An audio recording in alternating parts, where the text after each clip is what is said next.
Good day everyone. Welcome to lecture number 21 of this course on computer organization and architecture.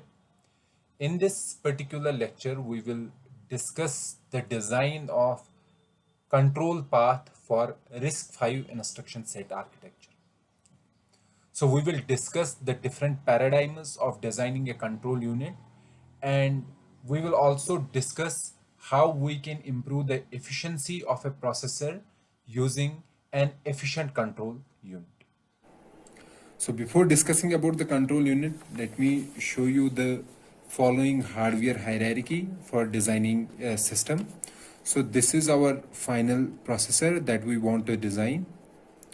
So we started from the switching elements, and from here we are going to the final processor designing.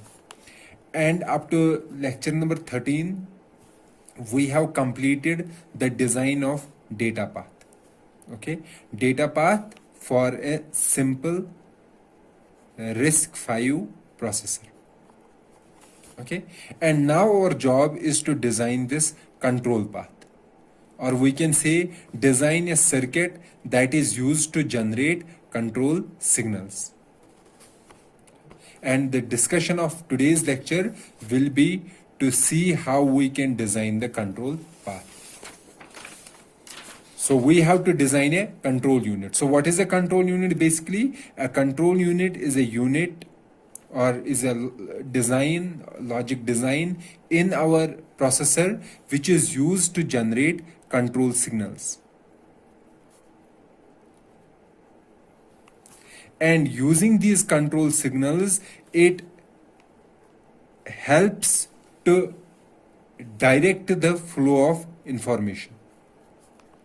How the information flows from one point to another point. For example, in case of multiplexers, we have shown that there are various multiplexers we are using in our microprocessor data path or processor data path.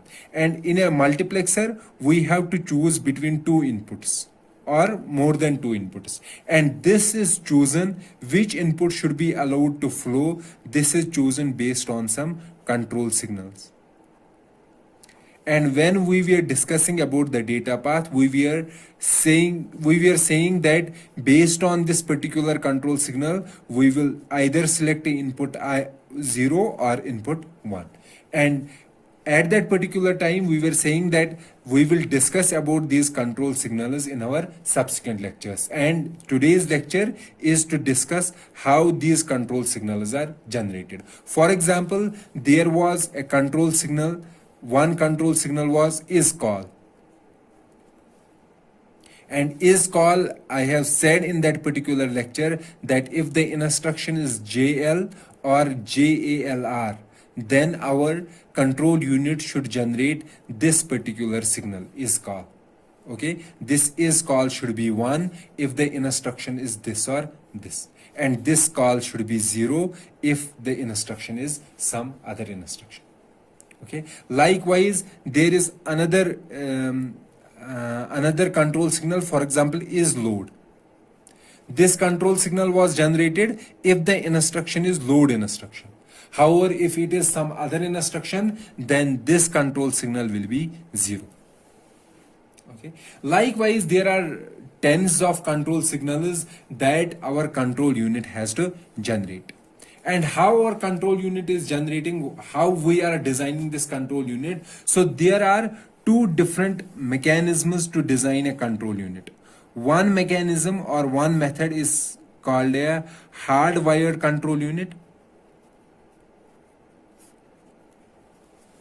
So what is the aim? The aim is to design a control unit that is used to generate the control signals, and these control signals direct the flow of instructions or information through various elements of the data path. Okay, so one control unit is called a hardwired control unit, and the second control unit is called a microprogrammed control unit. These are the two types or two paradigms for designing a control unit, and we will discuss each one among these in great detail. So let's first take the hardwired control unit. So as the name itself suggests, hardwired. Hardwired means the circuits that are used to generate the control signal, they are hardwired, or we can say we cannot change their behavior. Okay, we cannot change the behavior of the circuit, or we cannot change the behavior of an instruction, since we know that every instruction is behavior is handled with the help of control signals. And hardwired, as the name suggested, it is a control signal where we cannot change the behavior of an instruction. That means if the instruction is add, and if we are generating some control signals for this particular instruction, then if the same instruction is repeated, then the same set of control signals will be generated again. So there is no kind of change in behavior of generation of control signals. And this hardwired control unit, it is like a black box. So black box, it is getting three inputs. One is the opcode. Opcode are the 7 bits. Func 3, which are 3 bits, and func 7. Based on these three quantities, or these three parts of the instruction, it generates all the control signals. All control signals except one signal, and that signal is branch. This particular control signal is generated by an execute stage, and we have already discussed this. So apart from is branch, all the control signals are generated by the control unit by taking these three parts of the instruction. Okay, so how this hardwired control unit generates these control signals? Let's take the example of is load instruction. Okay, and we know that if the instruction is load,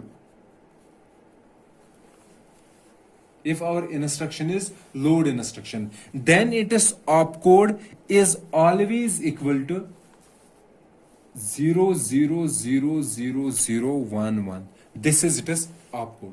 So if our control signal, we know that our hardwired control signal has three inputs: opcode, func 3, and func 7.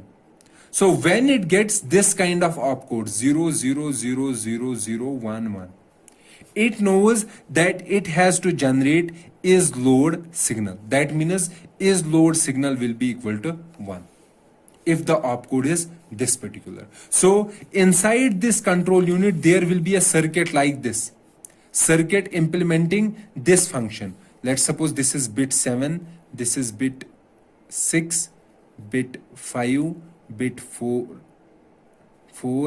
bit 3, bit 2, and bit 1. So if bit 7 complement dot, bit 6 complement dot, bit 5 complement dot, bit 4 complement dot, bit 3 complement dot, bit 2 dot, bit 1. If this is the circuit implementing this particular function, so this will give us is load.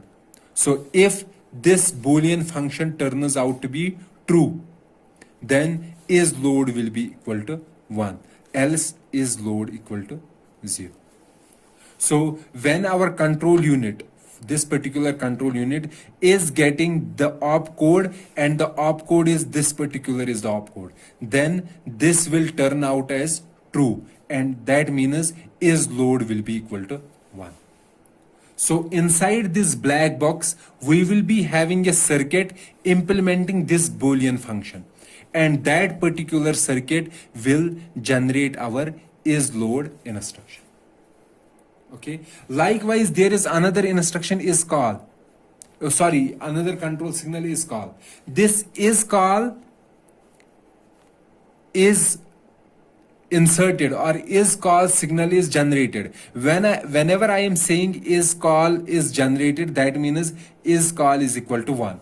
And if we say is call control signal is not generated, that means it is equal to 0.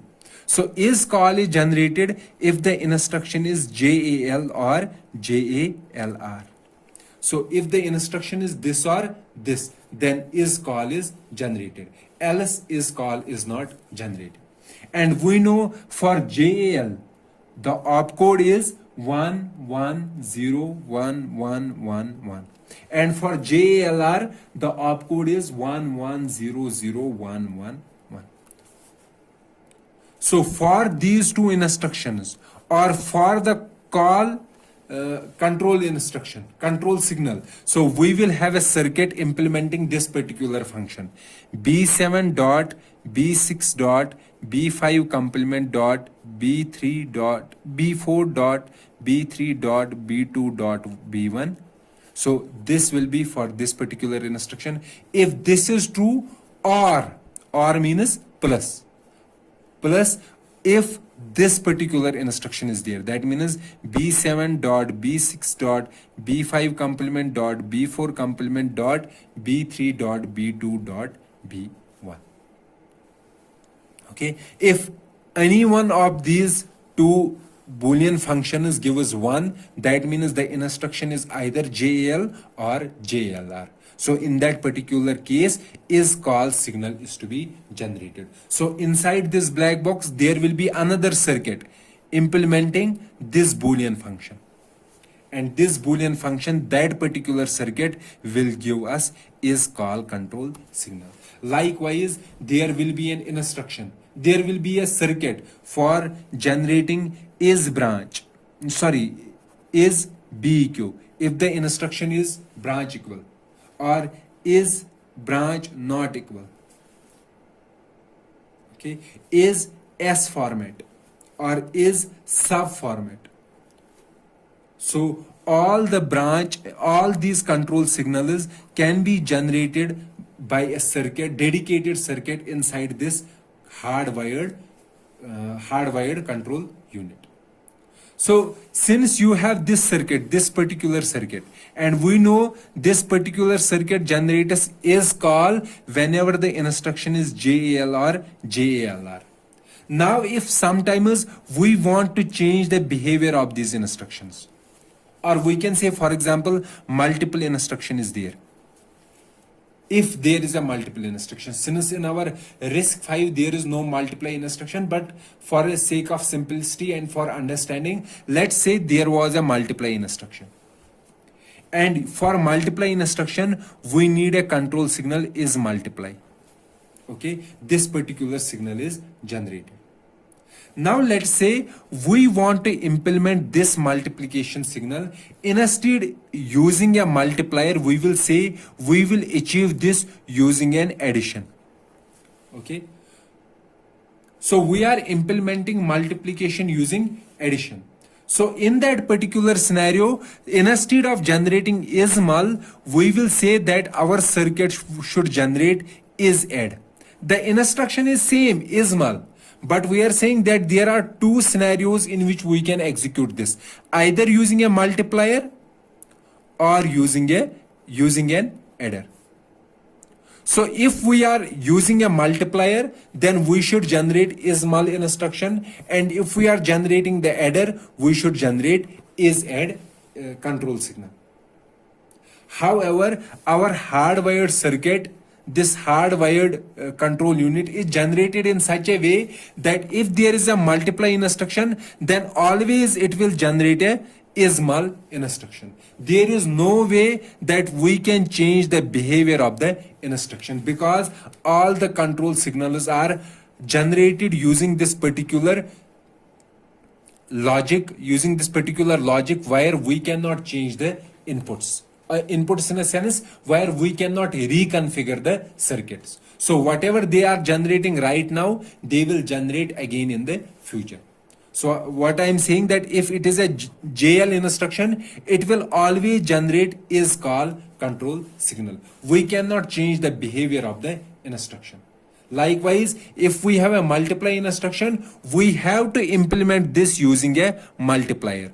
We cannot change the behavior of an instruction that it should be implemented using an adder.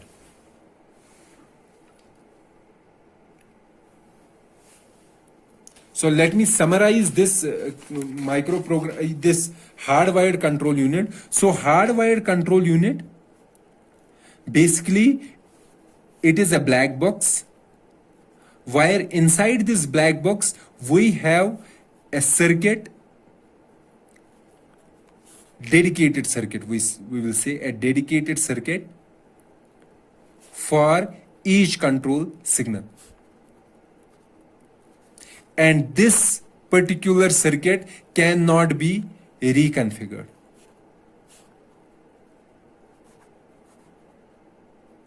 And this black box takes opcode, func3 and func7 as an input, and using these three entities it generates all control signals based on these dedicated circuits. And in this particular control unit, we cannot change the behavior of an instruction.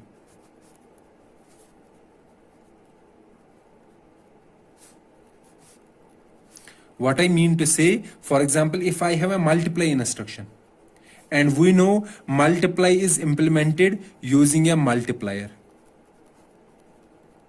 So my hardware control unit, if I have this kind of control unit in my processor, then whenever I have a multiply instruction, then in the execute stage, this multiply instruction will be implemented using a multiplier. Okay, so execute stage gets a control signal from the hardwired control unit. So this control unit will say that this is a multiply instruction. So it will send is mul signal to an execute stage. So this execute stage will know that since this is a multiply instruction, and it will know based on this control signal. So it will execute this multiply instruction using a multiplier. Let's say there is some defect in this multiplier.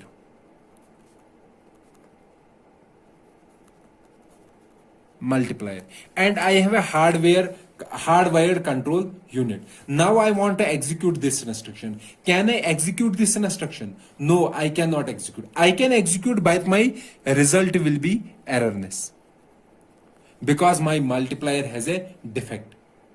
And since it is a hardwired control unit, it will say that execute stage, it will send is multiply signal to an execute stage. So execute stage will implement this multiply using a multiplier. But we know that multiply instruction can also be implemented using an adder by repeated addition. So we can execute this multiply instruction using an adder as well. However, in hardwired control unit, we cannot change the behavior of an instruction. It will always generate this is mul control signal. So execute stage will always execute this multiply instruction using a multiplier. So if we want that there should be some flexibility, that if we have some error in some multiplier, then instead of implementing this instruction as a multiply instruction, we will implement using an add instruction.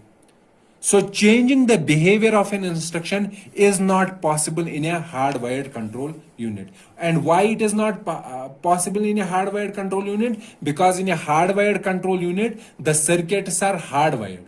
We cannot change the connections of the circuit during the runtime. So whatever they are doing at the beginning, they will also do at the end. We cannot say that at the beginning it should generate is mul control signal for multiply, and at the end it should generate is add for the multiply instruction.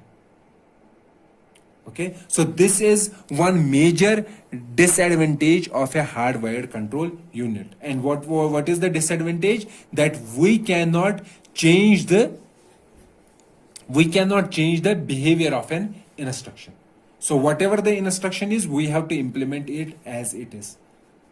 And the second disadvantage is that in this hardwired control unit based processor, we cannot add new instructions. Because for adding new instructions, we need to change the control unit, because this control unit should implement these new instructions as well, or we can say that it should generate control signals for these new instructions as well. However, we know that hardwired control unit is designed in hardware. We cannot change it using some software. Okay, so if we want this processor, hardwired control unit based processor, to implement these new instructions, we have to design a new processor. So we cannot add new instructions in this hardwired control unit based microprocessor or processor.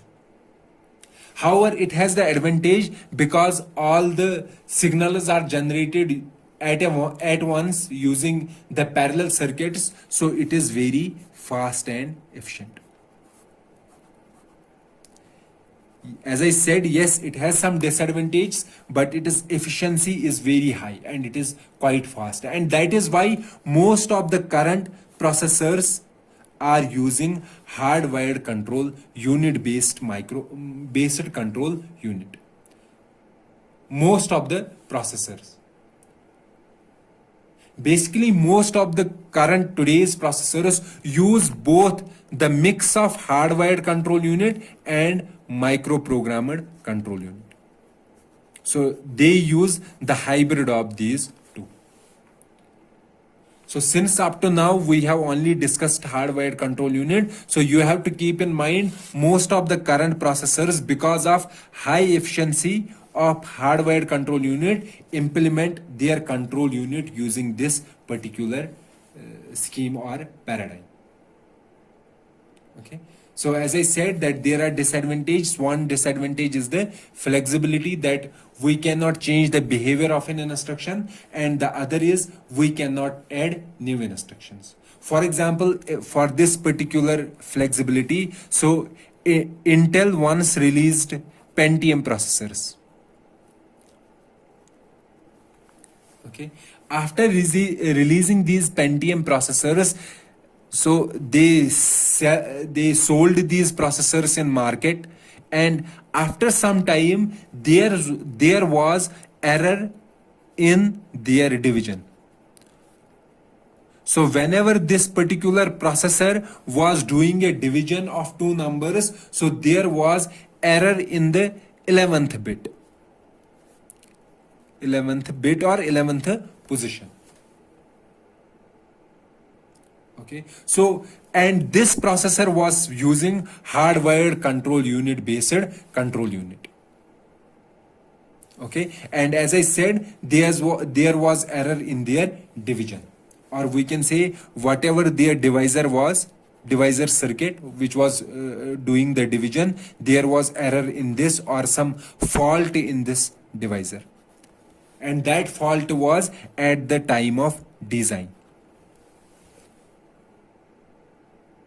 So after finding this error, what Intel did, that Intel recalled, or it took back all the processors that it has sold to its customers, and because of this particular division, the Intel faced nearly $700 million of loss because of this division fault or a divisor fault. And this was a huge loss at that particular time, $700 million loss.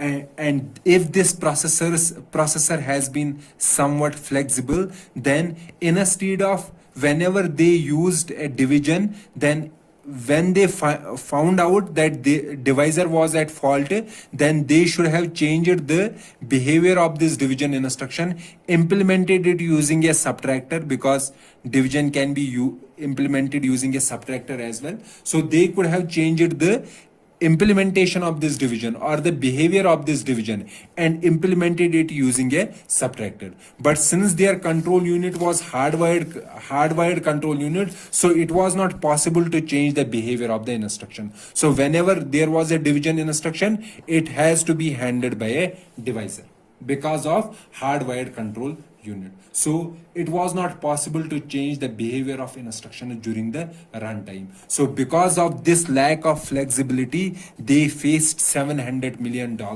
loss. Okay. So these are some of the disadvantages of hardwired control unit. And as I said, the main advantage is it is high efficiency and high speed. Hardwired control unit. So this idea of making a control unit that should be flexible, this was addressed in another type of control unit which we called a microprogrammed control unit.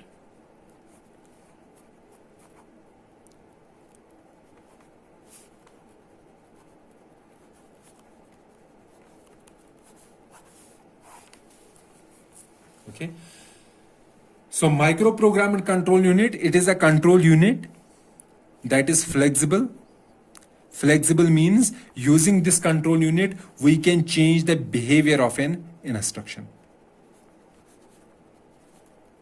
What I mean to say that for every instruction, whatever instruction we have, instead of implementing this instruction as it is, we are implementing it using a set of simple micro instructions.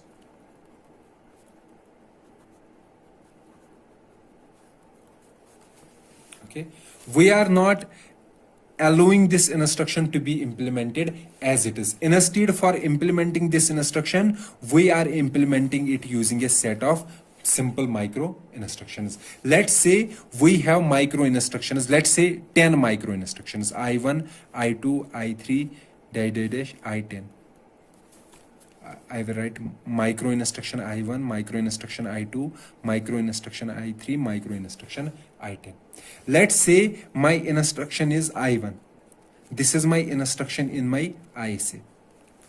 And I know that this I1 can be implemented using MI1, MI2, MI6. If I implemented these three micro instructions, then these three micro instructions together will be able to implement this particular instruction. And I can have multiple possible ways to implement this instruction, either using this sequence of micro instructions or using some other sequence. For example, MI2, MI5, MI9. Let me say these three together are implementing I1, or using these three I can implement I1.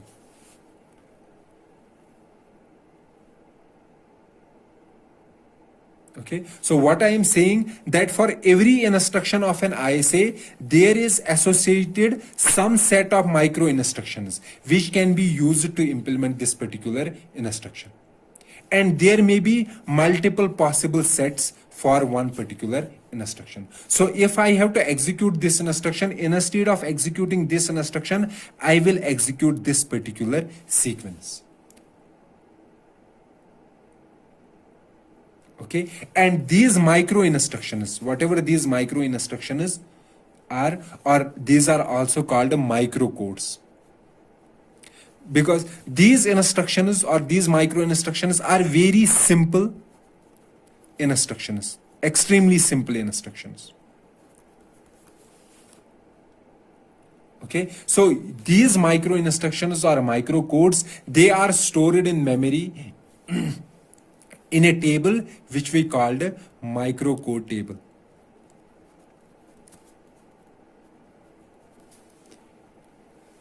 So we can say, for example, for this instruction can be executed using these set of micro instructions. And this set of micro instruction or these microcodes are stored in a table which we called a microcode table.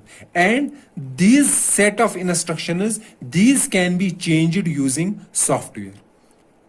What I mean to say, for example, I know that I1 can be executed using these three micro instructions. And let's say I know that this I1 can also be executed using MI5, MI8, MI9. Okay, so this can be executed using this set or this set, this particular set. Now let's say we have some error in the processor, and error was in this micro instruction mi2. What I will do, I will make a software update to this micro table. So basically micro table is storing this sequence of instructions. So I will update this micro table, and I will include in this micro table that whenever I have to execute I1, I will execute these three micro instructions. So I2 is removed. Okay, so the error was in I2. So whenever I will execute I1, instead of executing this sequence, I will execute this particular sequence. So there won't be any error in my execution of this particular instruction. Okay, so I have changed the behavior of an instruction by doing a software update instead of doing a complete hardware redesign. And this micro table, this is stored in our memory, which we usually call, this micro table is usually called in memory as firmware. And you might have heard that most of the mobile devices, our mobile devices, they have a firmware, and we usually update our firmware. Firmware updation means we are updating these micro sequences or microcode table. We are making the updates in the microcode table.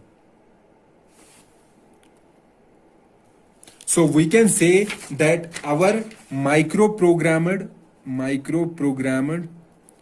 control unit, what it does, it breaks an instruction in an ISA into several simpler instructions, which we called micro codes or micro instructions.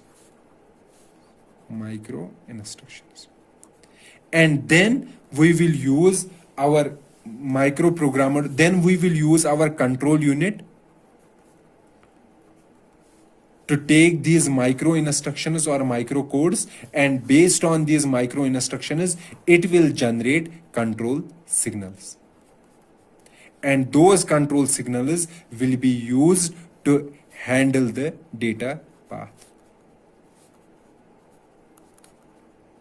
Using the microprogrammed control unit, we won't use the data path that we have already designed. For example, we have designed this kind of data path.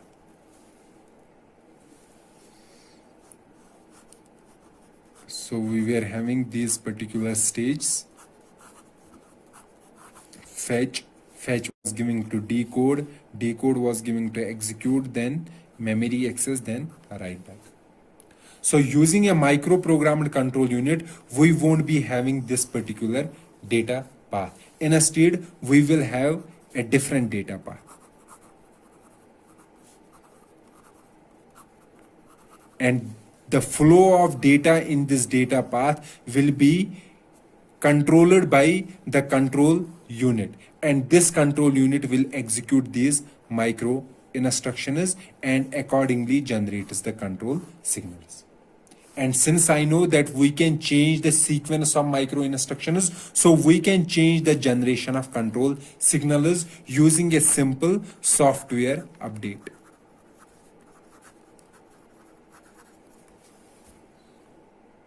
Okay, so I will explain how to design a data path for microprogrammed control unit, in which we will use a microprogrammed control unit to execute micro instructions. So in our hardwired control unit, we were having this kind of data path. Okay, where the different stages were connected to each other using these set of wires. And whenever in these stages we have to make some choice, then we were using a multiplexer. And multiplexer was giving us what kind of input should we choose as the output. And in this particular design, the connections were hardwired. So we cannot change the behavior of the execution of the instructions. Fine. So this particular set of data, this particular data path lacks flexibility. So in order to include the flexibility in a data path or in our processor, we moved from hardwired design to a microprogrammed design. And today's lecture is to design a microprogrammed data path. So instead of having this hardwired units or hardwired connections, what we want to have is that we want to have a shared medium where these stages are attached and there is no hardwired connection between the stages. They can communicate with each other using this particular shared medium. So any stage can send data to any other stage.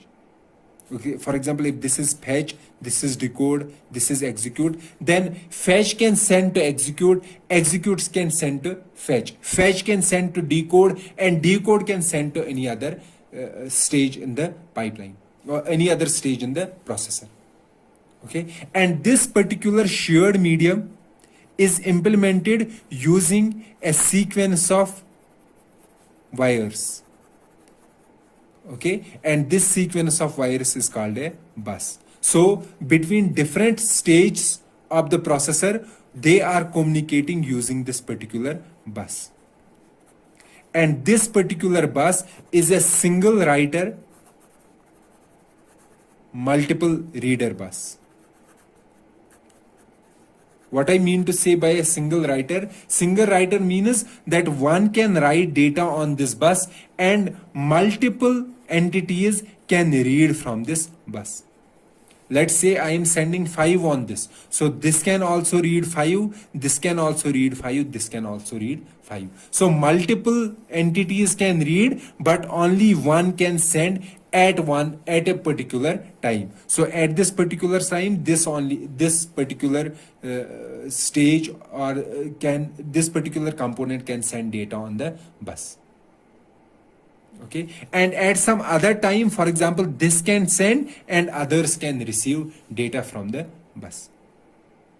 And as I said, why we are using this bus? We are using this bus to have a flexibility in a sense that every component should be able to receive or send data to every other stage or every other component. And what is a bus? A bus is a set of common wires that connects all the functional units in a processor. And as I said, it supports one writer and multiple readers at any point of time. So let's design the data path using the shared bus. Let's start with the fetch unit. So first we have a fetch unit. So what this fetch unit is doing, for example, we have a PC, and through this PC, it goes to instruction memory. And from this instruction memory, it gets an instruction which it stores in an instruction register. Okay, and the updation on PC program counter, it sends this program counter on this bus and also receives this program counter on this bus. Basically, this program counter is sent on this bus. Okay, and at some point we have execute stage attached to this bus. This execute stage will take PC and it will update the PC as PC plus 4 or PC plus branch target or PC plus offset, and it will send this new value on this bus, and this new value will be updated in this PC. Okay, so PC gets its update from the bus, and using this PC we go into the instruction memory and take an instruction from this instruction memory and store it in an instruction register. This instruction register is then decoded. So the next stage is our decode stage or decode unit. What it is doing, this decode unit is taking this instruction from instruction register and it is finding various parts in this instruction register. For example, destination, RS1, RS2, and immediate, and we have an immediate unit which generates 32-bit immediate. Okay, and also this immediate is used to generate a branch target, and all these entities are sent on this common bus. This is the same bus here. Okay, all these entities are sent here,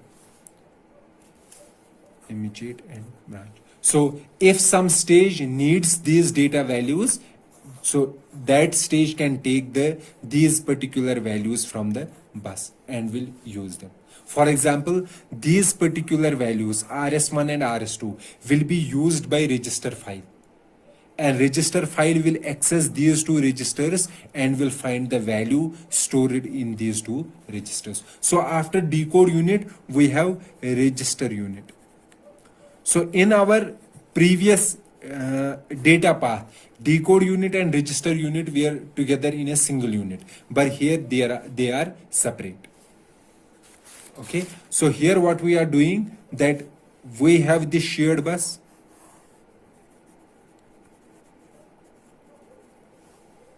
Okay, and we have this register file. So there are two things that we have to do in the register file. Either we are storing something in the register file, or we are reading something from the register file. So if we are reading something from the register file, we have a temporary register here. We are reading that file in that particular register, let's suppose regval, and then sending that value into the shared bus. However, if we want to store something in the register file, we will take that value from the shared bus, store in reg data register, and then finally store in the register file. And the register information is taken from the shared bus. For example, in case of RS1 and RS2, if we have RS1 and RS2, then we will first take RS1, the address in this register. We will see the value in that register RS1, and we will return that value on this shared bus. Okay, now for example, if we have to write some value in this RD, in this destination register, so we will receive this destination register address in this register value from this particular bus. We will find that particular register in the register file and take the data from this particular register. It will get its data from the register, from this shared bus, and we will store that data in this register file. Now somebody will say, so this reg data, where from this reg data has been generated? Okay, this reg data would have been generated by some later stages. Let's say it has been generated by register write back stage. So register write back stage is generating the value that is to be stored in this destination register, and it will send this value on this shared bus, and this register file will take this value from the shared bus and will store in it as register. Okay, this is our register unit in the shared bus. Then likewise we have an execute unit or an ALU unit. So this ALU unit again will take the values from the shared bus, okay, into some registers, for example 2 registers A and B, and these registers will send the data to an ALU, and ALU will execute will based on the opcode or based on the control signals. It executes or it operates on these two values, and the final ALU result it will send back onto this shared bus. So ALU, the functionality of ALU, that is determined by the control signals, what it has to do on these two register values, and these control signals will be generated by microprogrammed control. And that control unit, we have to discuss that particular control unit. Okay. Likewise, then we have a memory unit. Okay. And what is the functionality of memory unit?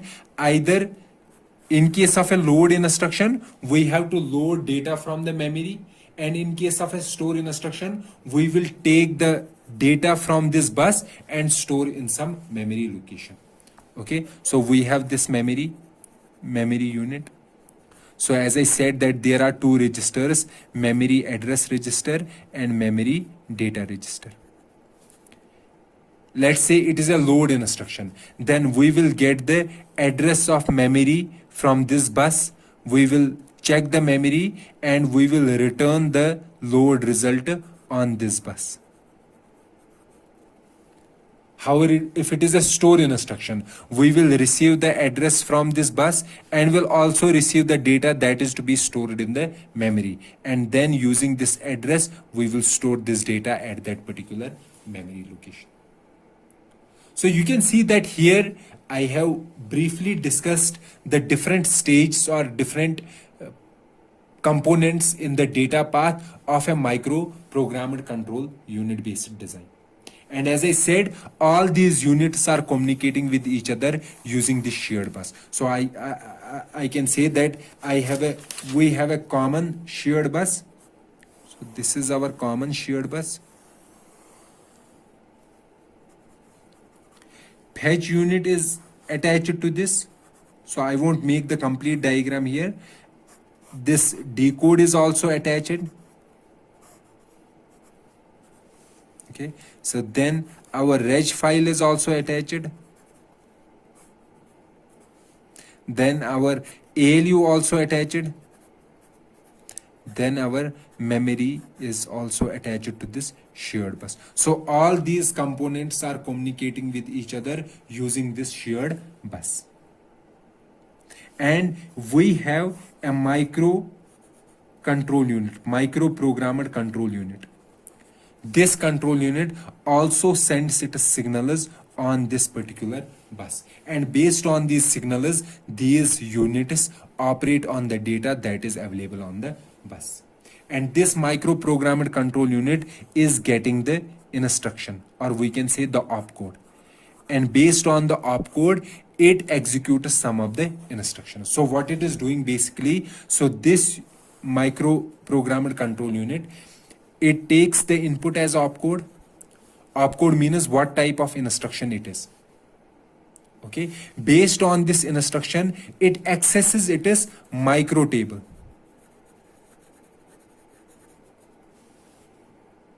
Okay, or microcode table. And we know that microcode table stores the sequence of micro instructions. Let's say these micro instructions. Stores the sequence of micro instructions that are used to implement this particular instruction.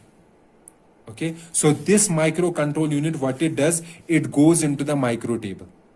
Okay, and it finds the first instruction in response to this particular first micro instruction. Okay, so address of this first micro instruction, and it stores this address into its PC. So inside a microcontrol unit, there is a PC called a micro PC. So this stores the PC of this micro instruction, or address of this micro instruction. And after getting this micro instruction into the micro unit from the micro table or from the memory, okay, it will execute this instruction. Execute in a sense, it will find out the possible control signals for this micro instruction. So for this particular micro instruction, it will find out all the possible control signals and it will send these control signals on this particular bus. And these stages will then take action according to the control signals. Then next it will execute micro instruction I5, then micro instruction M8. After executing these instructions, it says that it has completed instruction I.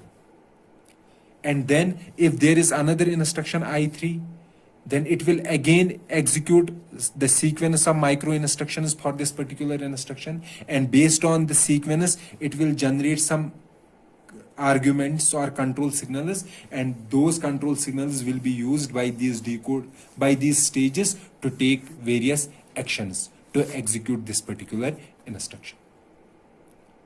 Okay, so in our microcontrol unit there is a microprogram control, and there are micro instructions that are to be executed.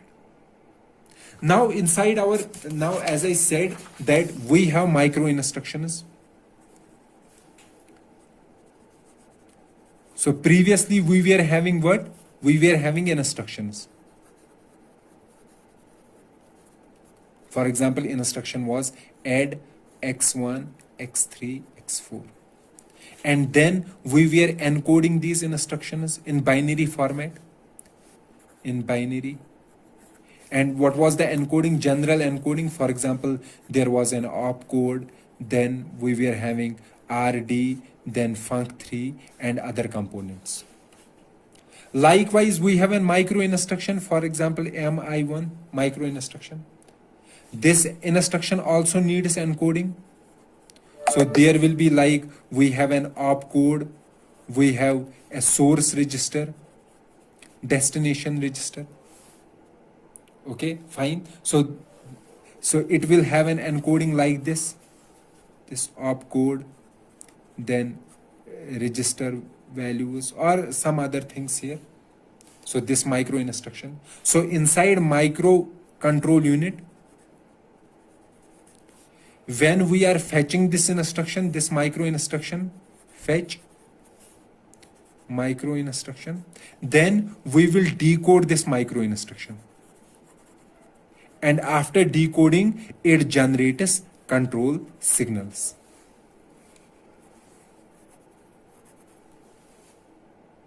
Okay.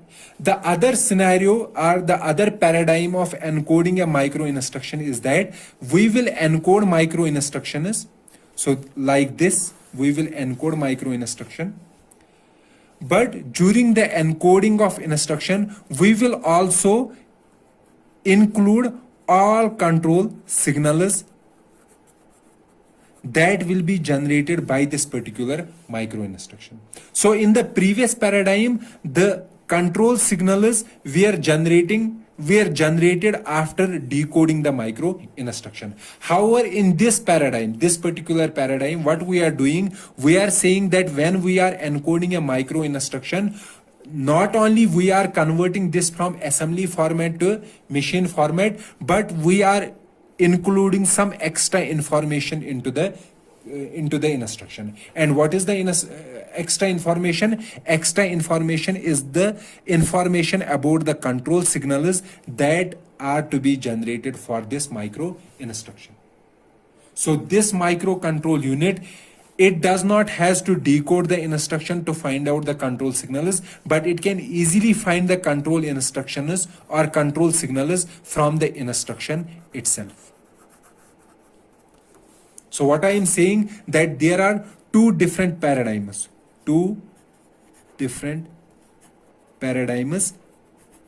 for encoding micro instruction. So one paradigm is encoding instructions or micro instructions, encoding micro instructions like general RISC V instructions. And during the execution of these instructions, we need, after decoding, we need a dedicated circuit for generating control signals.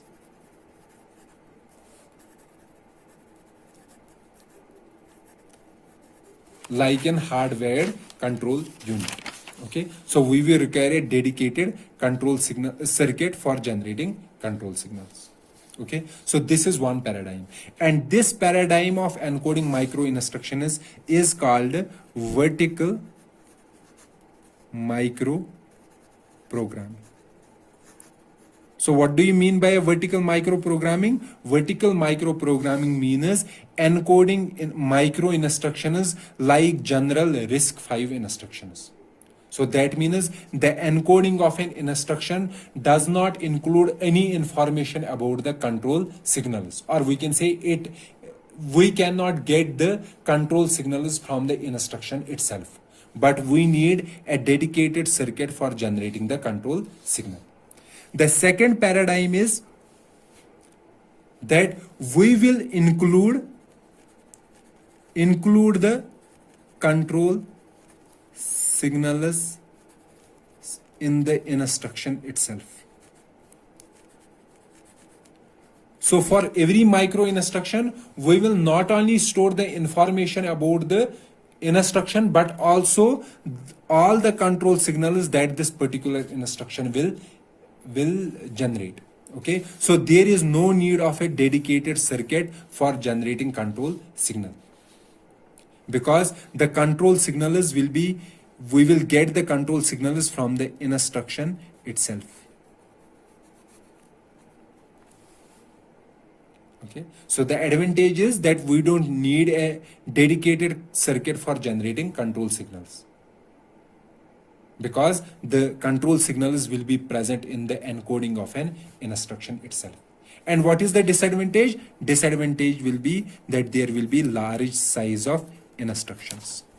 Why large size of instructions? Because now the instructions are storing the control signals as well. However, since the number of micro instructions is very small, so this increase in size won't be very high, won't be very significant. Okay, so the storage increase is not significant. And this type of paradigm of encoding the instruction where the control signals are embedded in the instruction itself, this type of paradigm is called a horizontal microprogram. Okay, so vertical and horizontal microprogramming, these are two paradigms of encoding a micro instruction. So one is encoding like the general instructions, like the encoding of general instructions, and that is called a vertical microprogramming. And in that particular encoding scheme, we need a dedicated circuit to generate control signal. And the other encoding scheme is to encode an instruction but include the control signals as well in that particular instruction. And this paradigm is called a horizontal microprogramming. And this has the advantage that it removes the requirement of having a dedicated circuit for generating control signals, but it requires large size of instructions. Okay, or we can say it requires large storage. So this was all about the microprogrammed control unit, and this also adds the design of a control path. So I have to make one thing here clear, that all the modern processors, they use hardwired control unit.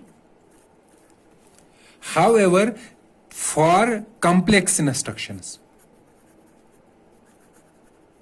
if there are some complex instructions, they have microprogrammed control unit as well. So they have the hybrid of these two schemes. So this hardwired control unit for efficiency, and microprogrammed control unit for some complex instructions. There are very small number of complex instructions for complex instructions, and if in the future we have to add new instructions. So the modern processors use a hybrid of hardwired control unit and microprogrammed control unit. So this ends our lecture and also our chapter related to processor designing. Okay, in the next lecture we will start discussing about the efficient processors, that is the concept of pipelining. Okay, so let's meet in the next lecture. Till then, goodbye.